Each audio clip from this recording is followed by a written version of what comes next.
தேர்தல் ஆணையம் திறந்து வச்சிருக்கிற ஆப் படியா நடக்குது. அந்த ஆப்பில் போயிட்டு யாரை வேணாலும் காலி பண்ண நான் வந்துட்டு யாசருடைய பேரை போட்டு அவர் இந்த அட்ரஸ்ல இல்லைன்னு சொல்லிட்டு காலி பண்ணிட்டு போயிட்டே இருக்கலாம். உங்களுக்கு தெரியவே தெரியாது. நீங்க ஒரு நாள் ஓட்டு போட போவீங்க, அன்னைக்கு உங்க பேர் இல்லையா லிஸ்ட்னுவாங்க. அது எப்படி நீக்கப்பட்டதுன்னு உங்களுக்கு தெரியாது. ஸோ அந்த மாதிரி ஈஸியாக பண்ணுறதுக்கான national voters portal service portal அப்படின்றதெல்லாம் இருக்குது. கருடான் இருக்குது. ஏகப்பட்ட விஷயங்கள் வச்சிருக்கிறான் தேர்தல் ஆணையம்.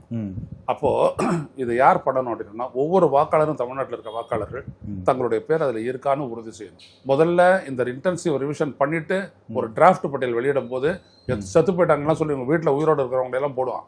அதெல்லாம் நீங்க கண்டுபிடிச்சு உயிரோடு தான் இருக்கிறாங்க. அந்த ஒரு போல் ஒரு பூத் வைஸ் இதை வெளியிடுவான். அந்த பூத்துல உங்களுடைய பேர் இருக்கான்றதை பாருங்க.